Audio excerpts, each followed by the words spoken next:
Nicole Huntsman here from moderncosmic.com. We have got our sun sign compatibility here on this video. Gemini are the people born from May 21st through to June 20th. You'd be a Gemini sun. Gemini is a zodiac sign ruled by Mercury, and I always think of a flock of birds chirping at each other and talking to each other. Gemini energy is really busy. We've got Mercury, which orbits the sun in 88 days. That's the year. That's a year for Mercury, right? It's very quick. So Mercury types, whether it's a Gemini or it's a Virgo, they have a nervous energy to them and a busyness. Gemini applies it a little bit more to the mind, but Virgo does too. But it's communication. It's this sort of extroversion of this busyness. So a Gemini will, when they text you, or anyone who has a lot of Gemini in their chart, it's like long texts, or they'll keep in touch with you, or they really need communication from their partner. They need that kind of contact. That's what they're good at. Also, Geminis, they need to be moving. They love to try new things. They always have new ideas. They're quite bubbly and refreshing, and they can change their minds a lot and change their life direction a lot because they almost have too many ideas and too many things going on. They can also be a little bit fidgety, mentally and physically, a little ADD. It's kind of a Mercury trait. Our high-functioning Geminis, we have someone who's easy and breezy. They've got a cheerfulness, a versatility to them. They're good at multitasking. They're rational for the most part.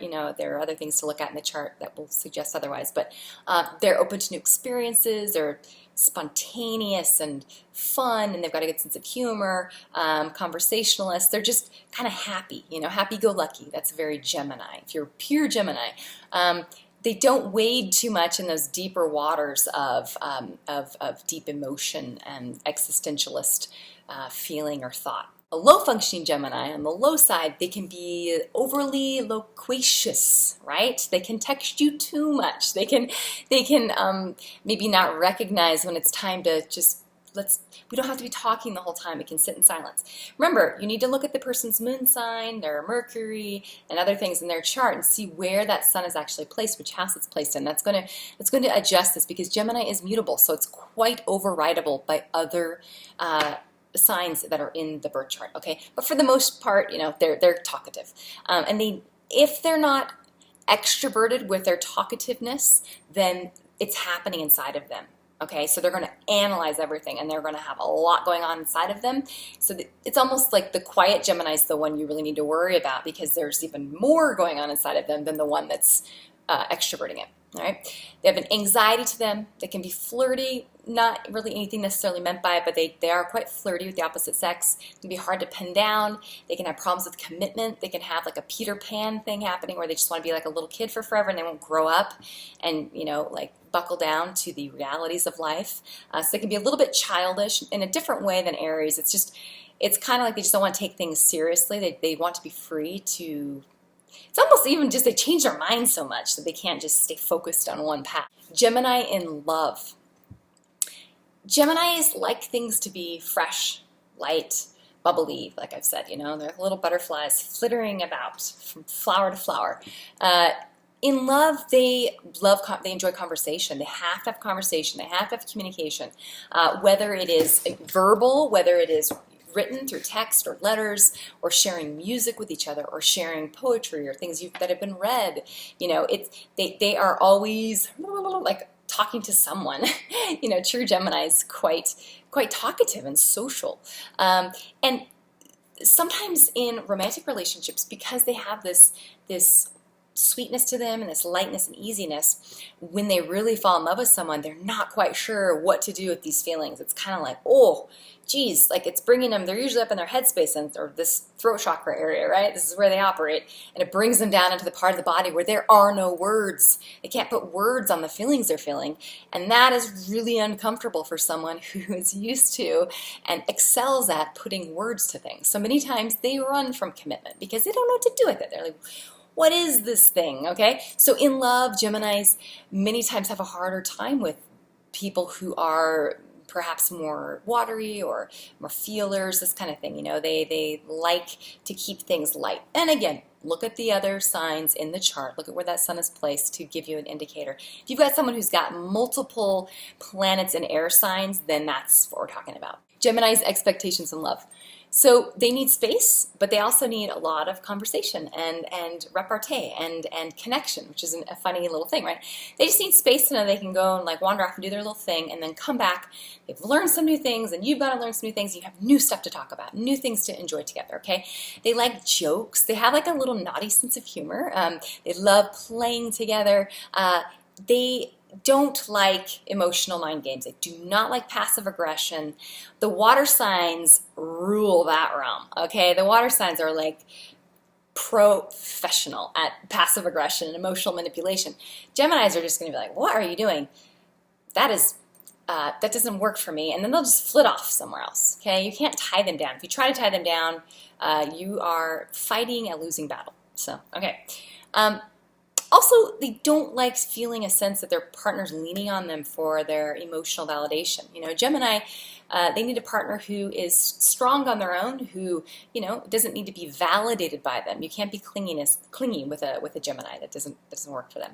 So Gemini's biggest fear. Now, because we have someone who is quite flighty, and they can be shallow at times, or they can appear shallow. It's just because they're interested in so many things. They're going a million miles a minute, and they got so much stuff going on in their head, and they, you know, going all these different directions, and they have this genius to them, you know, this Gemini Mercury quickness and quicksilver thing happening. They're afraid that maybe they really don't have the emotional depth, okay? A lot of times Geminis have been accused by loved ones in their lives that you know, can't you take this seriously? Why can't you commit to me? You know, these kinds of things. And the Gemini, this is an issue for them, it's something that they really worry about because, as I said earlier, that heart space is not their natural habitat, okay? They are cerebral and they are, you know, throat chakra, they're communicators. Heart stuff, intuition, this does not have words. So unless that Gemini has some strong placements in their chart that they need some water placements or even some fire, which will bring them down into their body at least, or earth, you know, this is going to be a fear of theirs. They're going to worry that they don't have emotional depth. So don't ever accuse them of being shallow, right? See them and meet them where they're at and help them put words to their feelings. Help them put words to the things that they can't voice, okay? That's how you can help them overcome this fear and help them to grow. Scorpio, these are our sun signs born from October 23rd through November 21st. Now, I love Scorpio. Probably I have my moon in the 8th house, the Scorpio house. So you have to bear with me. This is super self-indulgent, I guess. We have got our most intense, some would say intense, possibly secretive, deeper expressions of any of the sun signs when we have a Scorpio in our midst. There is an undercurrent with Scorp. This is a scorpion. I like to think of this as the other traditional symbols applied to Scorpio would be phoenix, the eagle, the snake, because these all have to do with regeneration, death, and rebirth. The Scorpio, in my mind, has a very strong, dark feminine energy, meaning we were all at one point in time in a womb. That would have been a dark, wet place inside of a female, the feminine. And it's a place that was unconscious, that we don't remember. We were expelled from that place through a process that was probably painful, I would imagine, getting your head squeezed or squeezed? Yeah, squeezed. I was going to say squozed. Squeezed through the birth canal, right? That cannot be pleasant. And you're this little soft, you know, little thing, and you're helpless. So that's the dark feminine. Now, our mothers that give us life also give us death. Because to be born means you're here mortally, and you will die. So your mother gave you the gift of life and the gift of death. That's the dark feminine. That's Scorpio energy. Scorpio has to do with life and death. All of our big life lessons come through the life and death processes that we experience as humans. You know, everything from when you leave home to go to kindergarten as a 5-year-old, you know, that part of your life dies and this new part is reborn. Scorpio and Pluto. Pluto rules Scorpio, and traditionally Mars also rules Scorpio. So I always look at both in the birth chart, placements of both Mars and Pluto to help inform the sun. That's for another video. But these are both strong masculine energies. Mars is the warrior and its passion and its fight and its aggression. And Pluto is also similar. It's also a sort of aggression in that it's like the explosion. It's the death and rebirth of something through a process that destroys something to give birth to something else. It's almost, to me, Pluto's really actually, even though it's traditionally a male god, it to me is female. It's the dark feminine. It's Pluto, the god of the underworld. Hello, that's about as feminine as you get. So anyway, so Scorpio types. I don't want to get in too deep on this. Scorpio types are intense. They have an intensity to them. In a personality, it comes out through this understanding that the partner, it can almost be an ethereal partnership, can be this ethereal thing where the partner could just disappear and the partnership dies, and they have to be faced with the mourning process of the death of this relationship. So this can make them quite possessive or jealous or paranoid, or they'll really pay attention to the things their partner's doing because they're looking for these little signs, waiting for the other shoe to drop, kind of a deal, right? Now, Scorpio also is traditionally thought of as ruling sex. It's like, oh, Scorpios are so sexy. They're sexed up, sex, sex, sex. All is any sun sign. We're human beings. It's one of our primal urges. We have a limbic system, so we desire sexual contact and emotional sexual contact and bonding and this kind of thing with our partners. So, of course, Scorpio does as well. It's how it's approached. So Scorpio, sexuality is a place for Scorpio where many times Scorpio energy is expressed through sexuality, because sex is a place where we see a perfect metaphor for life. So I always say 8th house is like this. You've got when we're born, you are one with the mother, right, in the womb. And then you're born, and then you got the mom and you got you. The individual, you take your first breath when you separate from the mother and you become a duality. It's you and the mother, right? And then you have life, death, that rhythm, and then you die one day and are buried, cremated, whatever, okay? Your spirit ascends and goes elsewhere, in my mind. Now, with sex, you have, instead of having the one, you have the two come together to make the one. So you've got the duality coming together to make the singular, the unity, the one. And in this process, you have two people come together, they kiss, they share the breath of life with one another. Just like when you are born, you have to take that first breath alone. Sexuality is about coming back together to the oneness and sharing it with another person.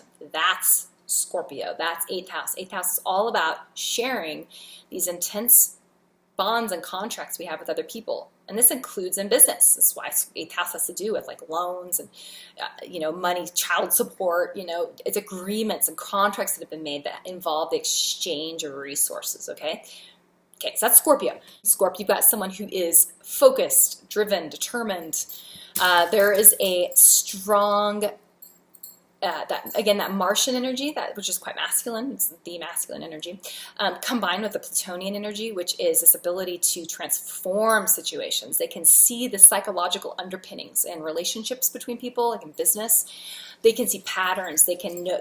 And they have a very strong intuition where they just kind of know the way and the direction things are going to run.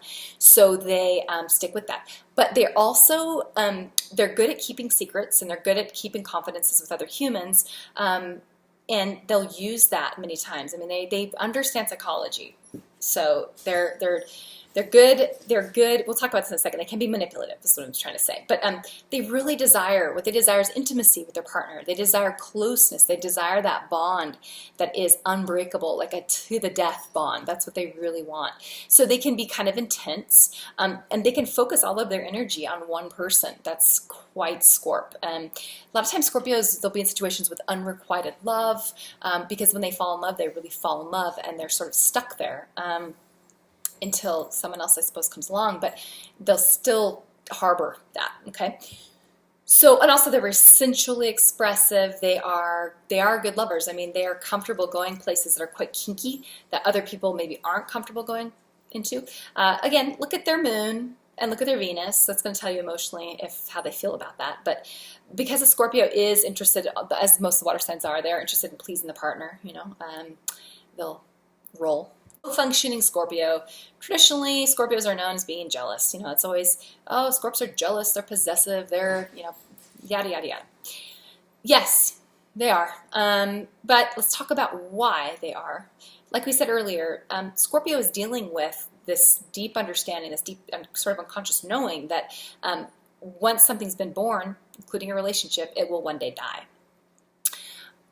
Knowing this on a really deep level, they carry that with them. So in relationships, many times, that is what drives or can fuel perhaps jealousy or worry. It's more of a worry, I feel like, and then it turns into jealousy, and it turns into like anger, because it starts as a knowing, moves to a worry. So it starts in here, feeling, moves up into the brain, they're knowing something, and then it comes back down to here, knowing it and worrying. They'll worry, ruminate about it, and then it comes back down to here, and then they're mad, they're angry. And that's when you see jealousy, okay?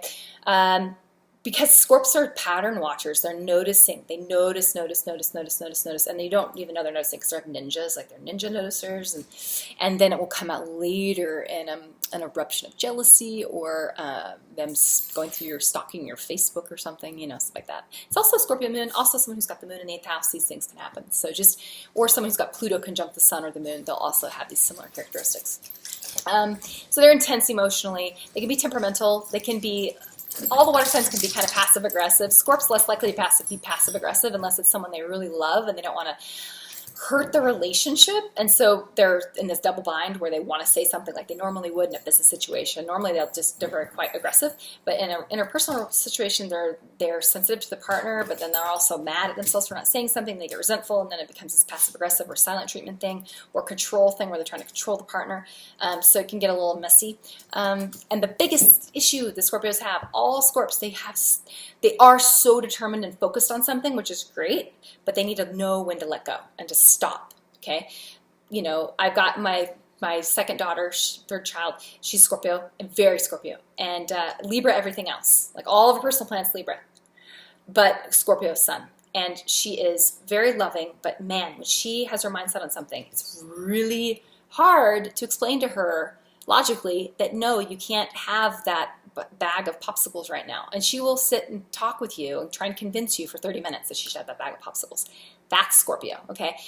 That's also Scorpio mixed with Libra. But she doesn't do it my other daughter's Libra with all Scorp, and that energy is very different. She's also very determined, but she candy coats it.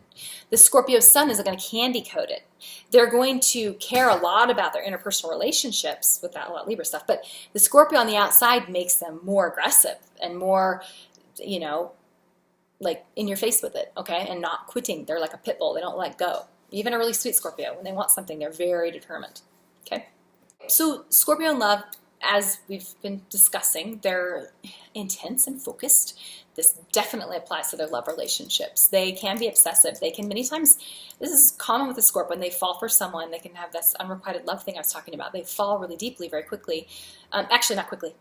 No, they fall very deeply, and it's something that really hits them in the middle, and they may sense that they know something, that this is someone that's meant to be with them, that sort of thing. And they've got to be careful that what they're thinking that they're knowing, that it's not actually something else that's subconsciously brewing inside of them. Perhaps this person that they're falling for so deeply, who's not requiting the affection, perhaps this person simply holds energy or behaves in a way that reflects their own inner whatever part of them that they feel like this person reflects, right? So you'd have a Scorpio that's more shy, who's attracted to someone who's really confident and bold, and I'm using a very simplistic comparison, but so many times Scorps need to ask themselves, if the person's not requiting the feelings, what is it about this person that they carry that I lack, okay? And that can give you some insight in love.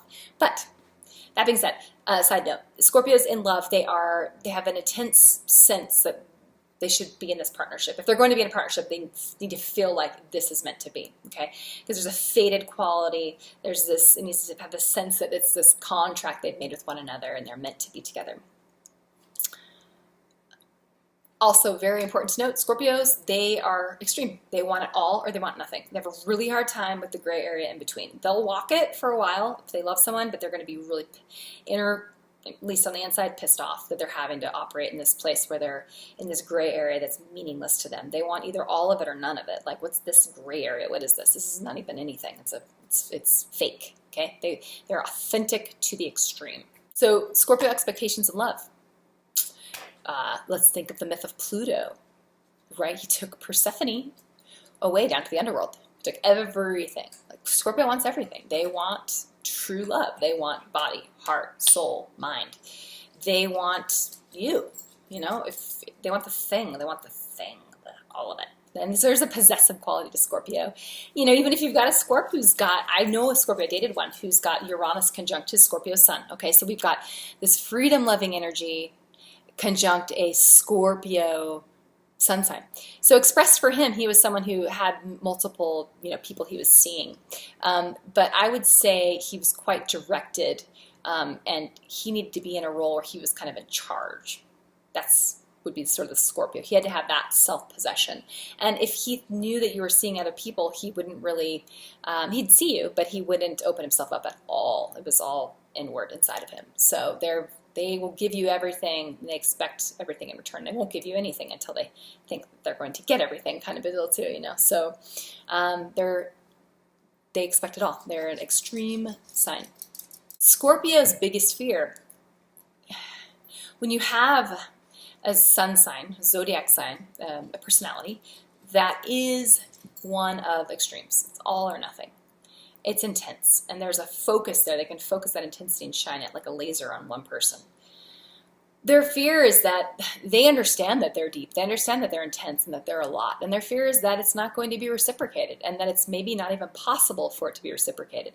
That they will walk the earth unrequited in their love, and that they'll be solo travelers. Even in a relationship, like there's even that fear for Scorps, that they get into a love relationship where it's a committed relationship, but they feel like their partner's never quite in the same place that they're at. This life or death, I will die for you place. So they really need a partner who is as intense as they are, in my mind, who's grounded but really intense and willing to intensely go to those places. And it takes someone, in my mind, that has some strong Scorpio or some strong 8th house or some strong Pluto on their sun or their moon or their rising. Even their Venus maybe, but I would like to see it on luminaries because it's your personality. Like you got to be okay with some intense depth for it to work. So, okay, Gemini and Scorpio. This is a very interesting one. So we've got Gemini, air sign, ruled by Mercury, person that has these, multiplicity to their personality, but also a lightness, a sociability. They're the person at the party that's kind of bubbling around from person to person. There's a very easy breezy thing that happens with Gemini. Scorpio would be the guy or gal standing in the corner brooding or just sort of watching everyone from, with these sideways glances. And there's a mystery and a depth to Scorpio, a sense that you'll never fully know that Scorpio. The irony here with Gemini is it's the same with Gemini. Because Gemini is so bubbly and sort of shows you this one face, typically, socially anyway, that's this sort of, laissez-faire, devil-may-care attitude. There's a sense there is something underneath there. And so that can be intriguing for the Scorpio. The Scorpio may feel like, I want to figure out what's going on underneath this person's fun, bubbly veneer, what's really happening underneath. So that can be an attraction. And of course, the Gemini is attracted to the Scorpio because who isn't attracted to a Scorpio, right? They're just magnetic and mysterious. And, the Gemini will try and get all the Scorpio secrets out, and the Scorpio is going to tell them nothing, at least initially. So there's, some magnetism between these two. Now, long-term interactions, let's say these two get together. The cute, bubbly girl at the party, the quiet, sinister, brooding guy in the corner at the party in the black t-shirt, they get together. Now, what they're going to appreciate from one another, the Gemini's lightness will help that Scorp in times of deep, dark depression, or Scorps can get really deep and intense. So that Scorpio will appreciate the Gemini's lightness, okay? Gemini is going to appreciate the Scorp's depth for the opposite reason. The Gemini will feel like, this person sees me for who I really am. It's like okay for me to show these deeper, darker parts of myself. The Scorpio gives words or communicates and sees when I'm feeling sad, even when maybe I don't know I'm feeling sad, and the Scorpio sort of pulls that out of me. Now, where they're going to be really uncomfortable will be when the Scorpio is demanding more from the Gemini emotionally than the Gemini can provide. And the Scorpio will be pained when the Gemini can't provide that emotional connection. So specific areas of conflict, that's their basic emotional natures are really different. And I know this is a sun sign. This is not the moon. It's not their moon sign. I'm using the word emotion to say sort of their instinctive way of responding, what they've mastered when it comes to how their ego interfaces with the world around them. Gemini has mastered this lightness. Okay, there is a shallowness to the way Gemini interacts with other people, and that's not a bad thing. It's necessary. It's a necessary mode of interacting for them, because it gives them, through interacting with multiple people, and that you need these experiences of multiplicity. If you're going deep with everyone, that would be overwhelming. There needs to be a certain level of surface to the way that they interact. Okay, it doesn't mean they don't value their relationships. With Scorpio focuses, they laser focus on one person or one idea or one thing. They're obsessive and they're compulsive, okay? And when they want something, we're traditionally ruled by Mars. This is Mars and Pluto. They go for it in a very, like a laser focused way. And Gemini will feel trapped by that. Gemini does not want to feel possessed or owned. I mean, maybe if you had a Scorpio moon, even if you did though, I dated a Sagittarius, which is the opposite of Gemini, for several years, who has a Scorp moon. Until he's decided, now if this Gemini has a watery moon, let's say, and they've decided that Scorpio is the one for them, then there's a depth there that can be pursued. If this Gemini doesn't have water, or even an earthy moon, because an earthy moon will give a stick-to-itiveness and a dedication and commitment that the Scorpio will like. The Scorpio can lean into that and open up in a way that's hard for them to do many times.